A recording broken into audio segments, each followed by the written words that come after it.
जय हिंद दोस्तों। आज की क्लास प्रारंभ हो से पहले आपको बता दें कि अनअकैडमी लेकर के आए हैं आपको न्यू फ्री प्लान, जो कि 1 दिसंबर से लॉन्च हुआ है और उसमें आप फ्री में अपने एग्ज़ाम की तैयारी कर सकते हैं। इसमें आपको 500 प्लस लाइव क्लासें एक वीक के अंदर मिलेंगी। आप डाउट भी क्लियर कर सकते हैं, नोट्स भी आपको उपलब्ध कराए जाएंगे और आपको जो अध्ययन कराएंगे वो एमपी के टॉप एजुकेटर रहेंगे।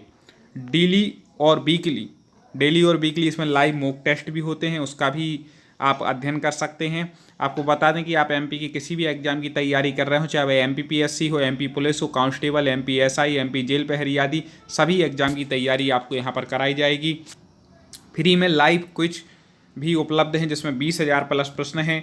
आप उसके माध्यम से भी अध्ययन कर सकते हैं, क्विज दे सकते हैं। और T20 सीरीज होती है प्रत्येक सोमवार से शनिवार, जिसमें 20 मिनट में आपको 20 क्वेश्चन हल करने पड़ते हैं। आप अपना एनालिसिस उसके माध्यम से कर सकते हैं। टॉप एजुकेटर आपके इस एनालिसिस में सहयोगी होते हैं और भी बहुत कुछ अनअकैडमी आपके लिए लेकर के आता है जो आपकी परीक्षा के लिए उपयोगी है।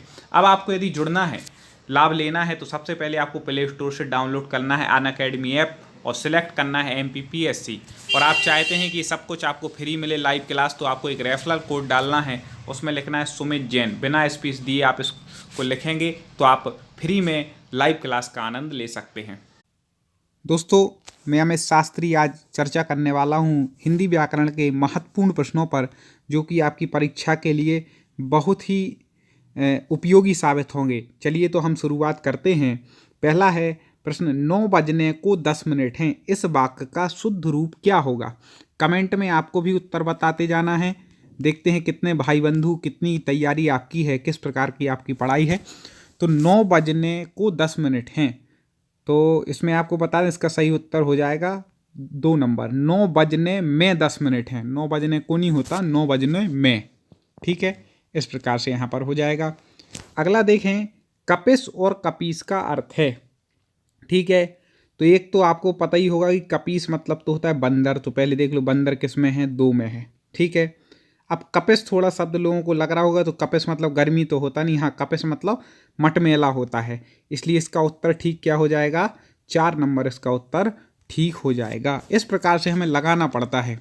ठीक है, आप हमारे ऐसे वीडियो को देखते जाए, आपका इतना अभ्यास हो जाएगा कि आप कहीं भी हिंदी व्याकरण में गलती कर करके नहीं आएंगे। और आपको पूरी तैयारी व्यवस्थित सिलेबस के अनुसार करनी है, तो आपको यूट्यूब पर सर्च करें टॉप 50 स्टडी। हमारे इस चैनल को आप सर्च करेंगे, इस चैनल को सब्सक्राइब कर लें, तो फिर आपके लिए पूरा क्रम से अध्ययन मिलता जाएगा। अगला देखें, पेड़ों पर मैना बैठी है। पेड़ों पर मैना बैठी है, इस वाक्य का शुद्ध रूप होगा। अब पेड़ों पर मैना बैठी है तो जम नहीं रहा है कि पेड़ बहुत सारे बोल, मैना एक है, इसलिए क्या होना चाहिए? पेड़ पर मैना बैठी है। ठीक है, तो 1 नंबर इसका उत्तर सही हो जाएगा। हमारे उत्तर बताने से पहले आपको कमेंट करना है, इसलिए कमेंट खोल लें बिल्कुल और तैयार।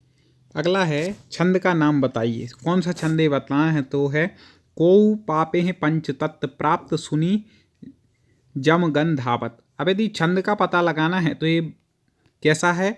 मात्रिक छंद है, तो इसमें मात्राएं हमें गिननी पड़ेंगी, टोटल कितनी है। ठीक है, 2 मात्राओं का ऐसा चिन्ह रहता है, एक का ऐसा। तो अपन देखते हैं, कोऊ में का में ओ की मात्रा 2 है। बिल्कुल इसको ध्यान से सुनना, मैं जो बता रहा हूँ मात्राएं कैसे गिननी है आपको आज पता चल जाएगा, तो आप आसानी से सीख जाएंगे। कोऊ का में ओ की मात्रा है, तो इसको 2 मात्रा गिनेंगे, 2 हो गई। ऊ में 1, 3। बड़ा पा है इसलिए 2 मात्राएं, 5। पी में छोटी की मात्रा इसलिए 1 ही गिना जाएगा। फिर हा में भी 1। पंच में चंद्र बिंदी लगी है, तो आपको बता दें कि जहाँ पर चंद्र बिंदी होती है उसको 1 ही गिनते हैं, अलग से मात्रा नहीं गिनते। तो पा का 1 गिनेंगे। चा के और आधा ता है, तो चूंकि बाद में है तो चा को ही डबल गिनते हैं।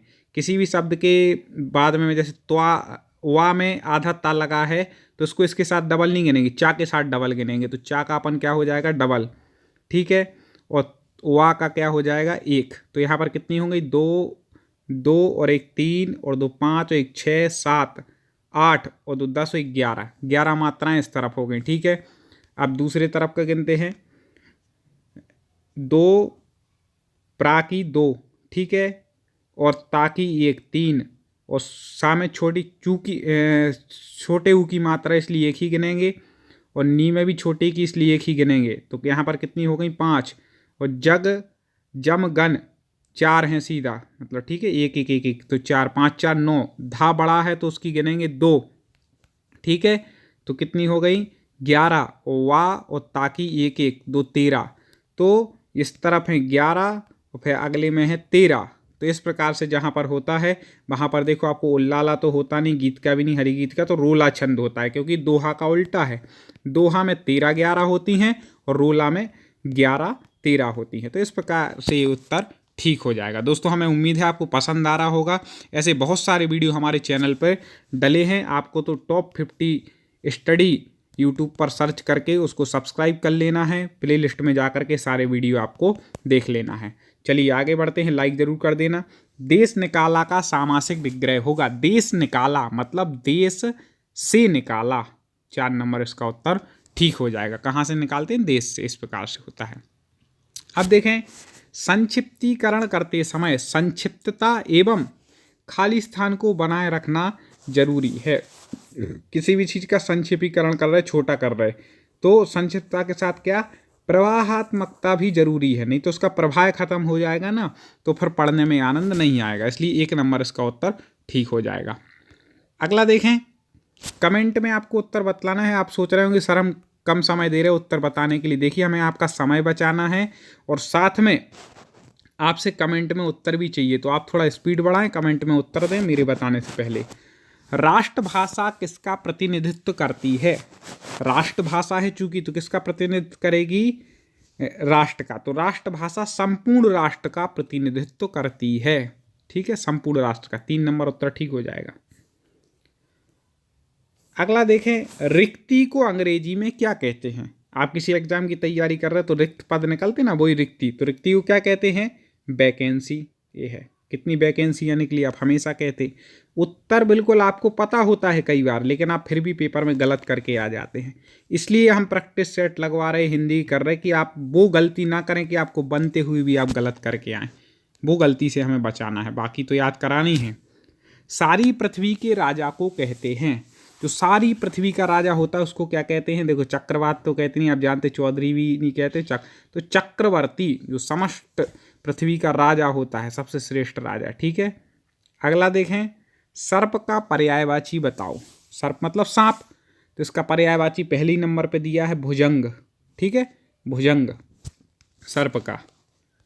अगला देखते हैं, सिने एक्सप्रेस कहाँ से प्रकाशित होता है, तो सिने एक्सप्रेस आपको बता दें कि इंदौर से प्रकाशित होता है, ठीक है।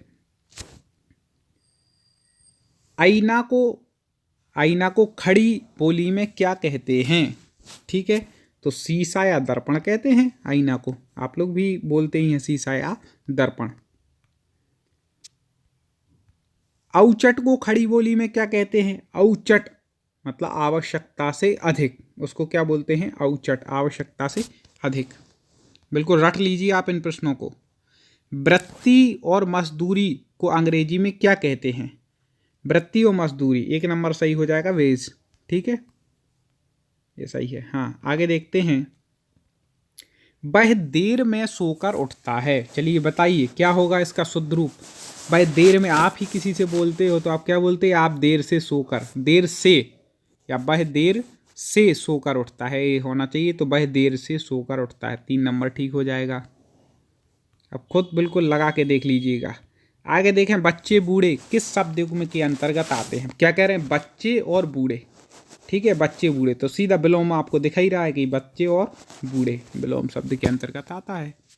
पर्याय युग में दिया ना, तो कंफ्यूज नहीं होना, पर्याय युग मतलब पर्यायवाची युग में है क्या, ऐसा। अगला देखें, यहाँ पर रस का नाम बतलाना है, तो बिंद के वासी उदासी तपो बृहदारी महा बिनु नारी दुखारे, ठीक है, और गोतमतीय तरी तुलसी सो कथा सुनी मैं मुनि वृंद सुखारे, हैं शिला सब चंद्रमुखी परसे पद मंजुल कंजित खार। एक तरह तो तपोव्रतधारी कह रहे, एक तरफ नारी की बात करते हैं, हास्य की प्रकटित हो रहा है, ठीक है, तो यहाँ पे कौन सा रस हो जाएगा, हास्य रस। पढ़ करके ही आता है, देखो इसके लिए अभ्यास करना पड़ता है रस पहचानने के लिए। आप ऐसे ही हमारे क्वेश्चन लगाते रहें, आपको अभ्यास हो जाएगा। बाकी अलग ट्रिक से हम जो रस पढ़ाएंगे तो उसमें तो आपको रट ही जाएगा। रस का नाम बताओ।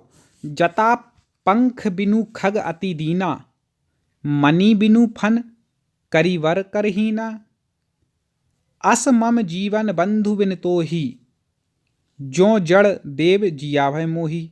अब यहाँ पे क्या कह रहे हैं, देखो, जथा पंख बिनु खग अति दीना, जैसे कि पंखों के बिना पक्षी कैसा होता है, अति दीन होता है, दुखी होता है। मणि बिनु फन करिवर करहीना, अब दीन हीन ऐसी जहाँ पर बात है, आप खुद समझ जाए कौन सा रस होगा। करुणा की बात आ रही है तो कौन सा रस हो जाएगा, करुण रस यहाँ पर हो जाएगा। इतना ही समझ सकते हैं। अगला देखें, ये कई बार पूछा गया, कर का अर्थ है। कर मतलब एक तो हाथ होता है, तो हाथ इन तीन में दिया है, ठीक है। फिर दूसरा कर का जो अर्थ है वह किरण भी होता है, ठीक है। वो कर का अर्थ एक जो आप कर भरते हैं टैक्स, तो 4 नंबर इसका उत्तर बिल्कुल ठीक हो जाएगा। आगे आदि का अर्थ है, आदि मतलब पहला, प्रथम, ठीक है। तो आदि का अर्थ क्या हो जाएगा, प्रथम। आगे बढ़ते हैं, आदि अंत किस शब्द युग्म के अंतर्गत है। आदि और अंत मतलब आदि मतलब प्रारंभ, अंत मतलब समाप्त, तो क्या हो जाएगा, विलोम शब्द है, सीधा सीधा आपको दिखाई दे रहा है। अब है राजभाषा। उस भाषा को कहते हैं जिस भाषा के द्वारा, राजभाषा किस भाषा को कहते हैं, तो आपको बता दें, जिस भाषा के द्वारा किसी राज्य के प्रशासनिक कार्यों को संपन्न किया जाता है। याद रखिएगा, राजभाषा में क्या होता है, किसी राज्य के प्रशासनिक कार्य क्या होते हैं, संपन्न किए जाते हैं, प्रशासनिक कार्य संपन्न होते हैं।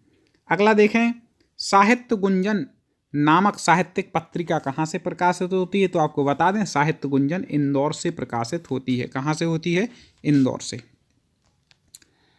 अब है 4 मासों का समूह का समस्त पद होगा। 4 मासों का समूह, इसको क्या कहेंगे, तो 4 मास तो क्या हो जाएगा, चौमासा, ठीक है।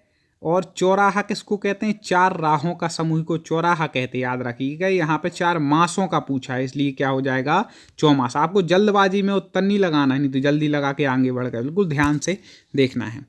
चलिए, इस सामने बिल्कुल हम पेपर के ही प्रश्न लाए हैं, जिससे आपको बिल्कुल समझ में आ जाए, ऐसे प्रश्न आते हैं।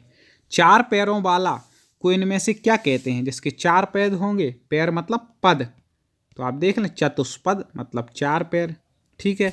इस प्रकार से आप सीधे आंसर लगा सकते हैं। अब देखें, चिरंतन का विलोम होगा। चिरंतन का पहले यदि है किसी चीज का विलोम जानना है तो उसका अर्थ आना चाहिए। चिरंतन मतलब चिरकाल से जो चला आ रहा है, प्राचीन काल से जो चला आ रहा है, तो चिरंतन का क्या हो जाएगा, अब आप आसानी से लगा सकते हैं। नश्वर जो मतलब प्राचीन से, चिरकाल से, हमेशा से है, तो वो चिरंतन हो गया।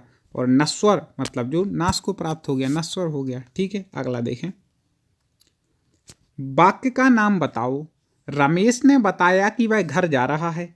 वाक्य होते हैं मिश्र वाक्य, संयुक्त वाक्य, सरल वाक्य, ये सब कुछ आपको बिल्कुल ट्रिक के साथ पूरे सिलेबस के अनुसार पढ़ाया जाता है हमारे चैनल टॉप 50 स्टडी पर। तो आप जुड़े रहें और प्ले लिस्ट में जाकर के आप सभी सब्जेक्ट की, चाहे आप संस्कृत पढ़ रहे हो, चाहे पर्यावरण, चाहे बाल विकास, किसी भी चीज़ की आप तैयारी कर रहे हो, चाहे हिंदी साहित्य, हिंदी व्याकरण, सब कुछ यहाँ पर आपको उपलब्ध मिलता है।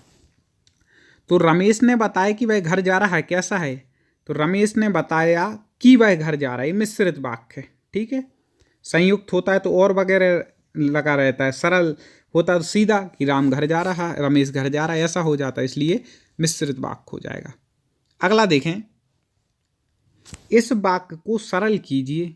इस वाक्य को सरल कीजिए, इसको मतलब सरल में परिवर्तित करना है। तुम बाहर गए और वह रोने लगा, ठीक है। अब सरल वाक्य बनाना, ये है कैसा, संयुक्त वाक्य है। तुम बाहर गए, वह रोने लगा, ठीक है, तो संयुक्त है। अब इसको सरल मतलब तुम्हारे बाहर जाते ही वह रोने लगा। अब देखो ये कहाँ पर लिखा है, ये 3 नंबर पर, क्योंकि आप खुद सोच लें कि आप जब वाक्य बोलते, किसी से बात करते, तो कैसे बोलेंगे जिससे वो सही प्रतीत हो, ठीक है। तुम्हारे बाहर जाते ही वह रोने लगा। दोस्तों, अभी तक लाइक ना किया हो तो एक बार लाइक ज़रूर कर देना और कमेंट में बताना कि आप किस एग्जाम की तैयारी कर रहे हैं, जिससे पूरे सिलेबस के अनुसार वीडियो आए। इस वाक्य को संयुक्त वाक्य में बदलिए। कठोर बनकर भी सहृदय बनो। कठोर बनकर भी सहृदय बनो। अब इसको संयुक्त बनाना है, तो कठोर बनो परंतु सा, क्योंकि दोनों बात करें कि भाई कठोर तो हो लेकिन सहृदयी भी बनो, केवल कठोर ना रहो, ठीक है। तो कठोर बनो परंतु सहृदय बनो, ये हो गया। अगला देख लेते हैं, अगला है अलंकार का नाम बताओ। रस छंद अलंकार ये तो पूछे जाते हैं, तो अलंकार का नाम बताना है। साथ ही संधि और समास की बहुत अच्छी ट्रिकें के साथ हमने वीडियो पढ़ाया है, तो आप वो जरूर देख लीजिएगा।